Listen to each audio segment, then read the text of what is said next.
পরবর্তী প্রশ্ন হচ্ছে, আমার প্রশ্ন হল, হুসাইন রাদিয়াল্লাহু আনহুকে কে মেরেছিল? হুসাইন রাদিয়াল্লাহু আনহুকে কে মেরেছিল? হুসাইন রাদিয়াল্লাহু আনহুকে মেরেছিল কুফাবাসীরা। ওবায়দুল্লাহ বিন জিয়াদ, পাপিষ্ঠ, নরাদম, এই মানুষটি হুসাইন ইবনে আলী রাদিয়াল্লাহু আনহু তাকে কারবালার প্রান্তরে আটকে রেখে পরিবারের পরিজন সহ এই মানুষটির সাথে যুদ্ধ করে, পারিবারিক যুদ্ধ, এটা অনেকটা অসম যুদ্ধ, সেই যুদ্ধে তাকে শহীদ করেছিলেন।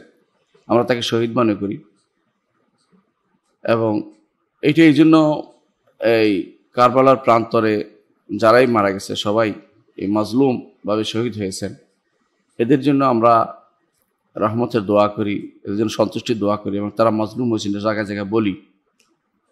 কে করেছে? ওবায়দুল্লাহ বিন জিয়াদ, অর্থাৎ কুফার গভর্নর, ওই সময় যে গভর্নর ছিল সে করেছে, সেইটা করেছে। কুফা বসরার গভর্নর যে ছিল সেইটা করেছে। আর তখন কারা করেছে? কুফাবাসীরা। এর মধ্যে বালাউই আছে, এর মধ্যে সীমার আছে, সীমার গাসানি, তারপরে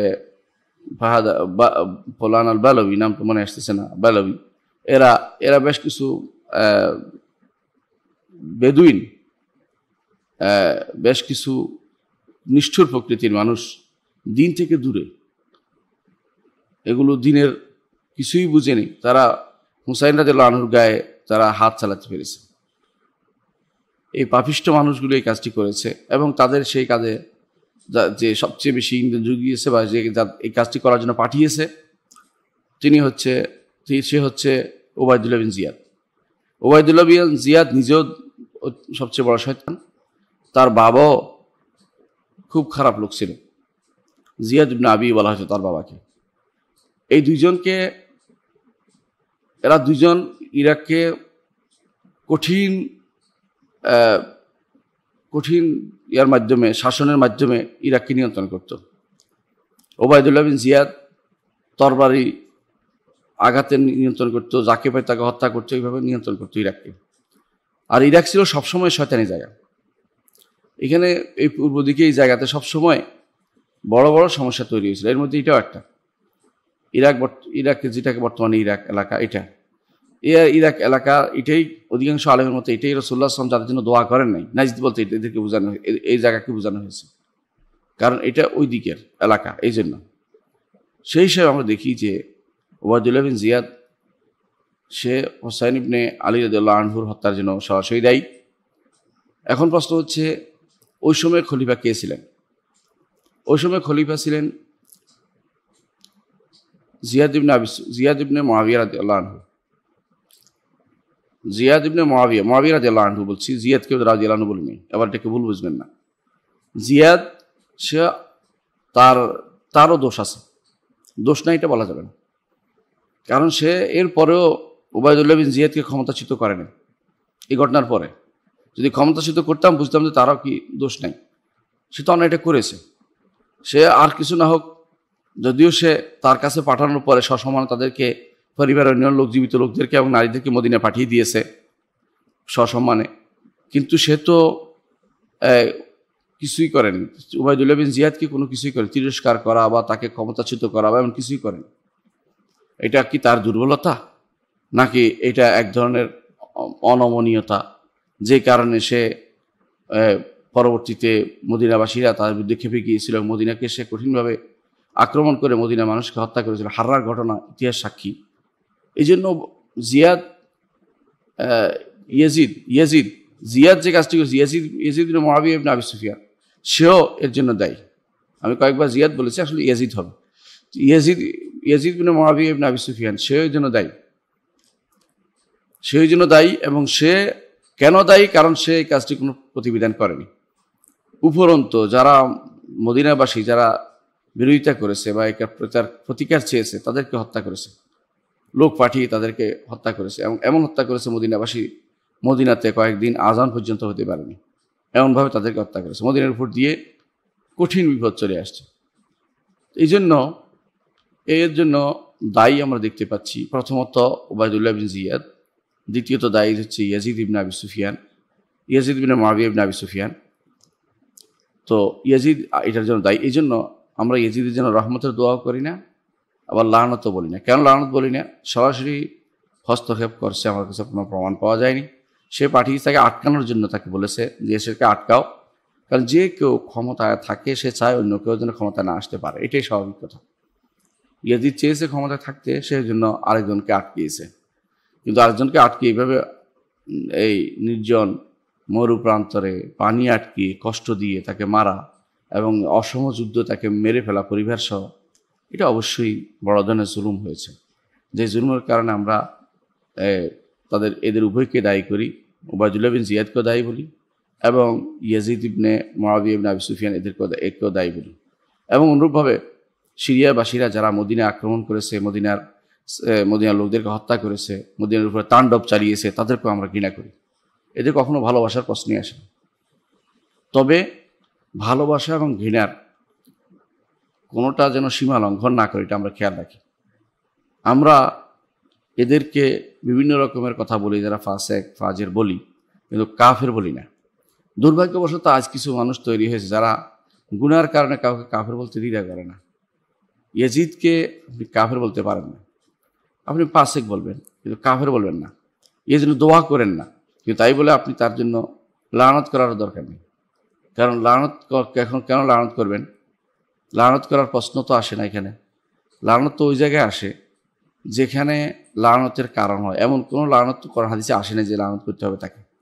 আর এর জন্য আরেকটি হচ্ছে, তিনি যে আমল নিয়ে গেছেন হুসাইন রাদিয়াল্লাহু আনহু, হুসাইন ইবনে আলী রাদিয়াল্লাহু আনহু, সে আমল নিয়ে তিনি তার কবরে চলে গেছেন।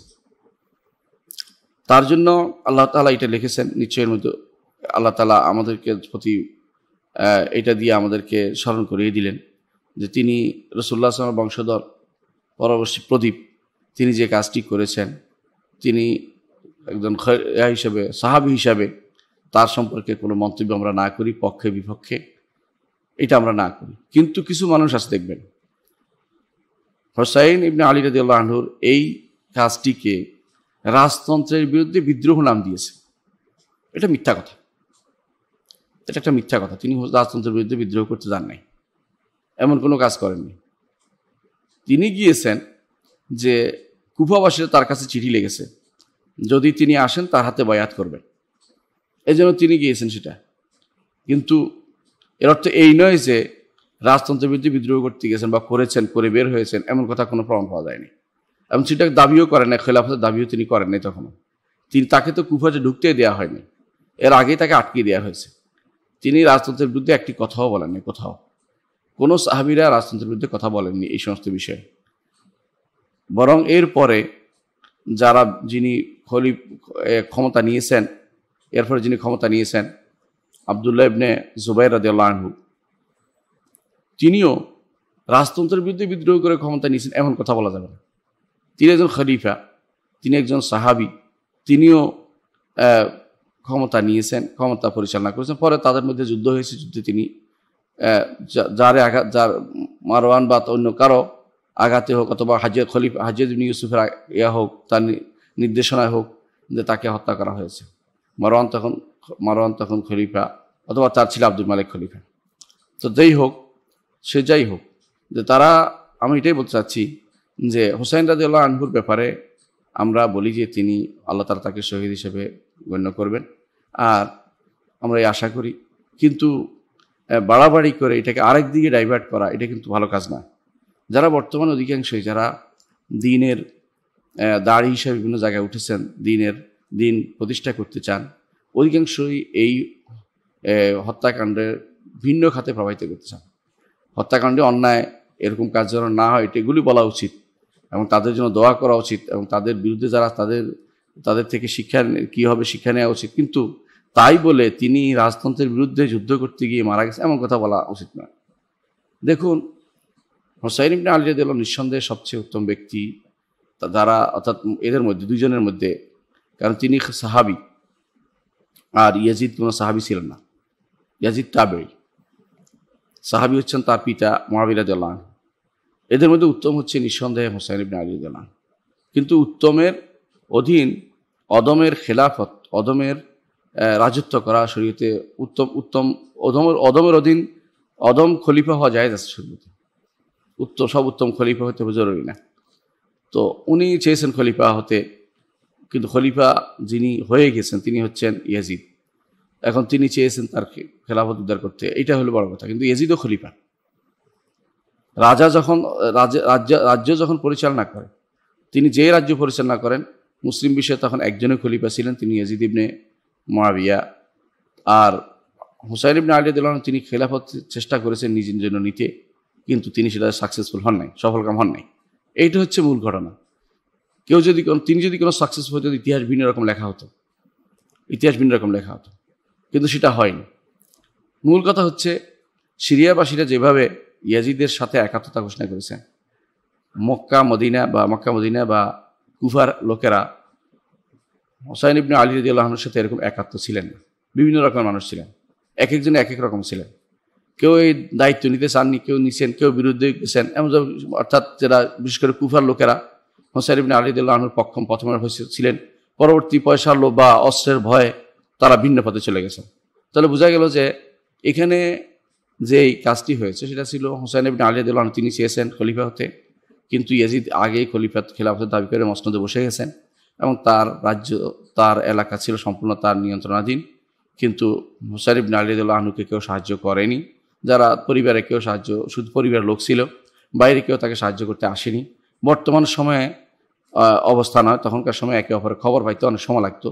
যে ঘটনা ঘটে গেছে অবশ্যই দুর্ভাগ্যজনক, এবং এই দুর্ঘটনার জন্য ইয়াজিদ ইবনে আবু সুফিয়ানও কিছুটা দায়ী।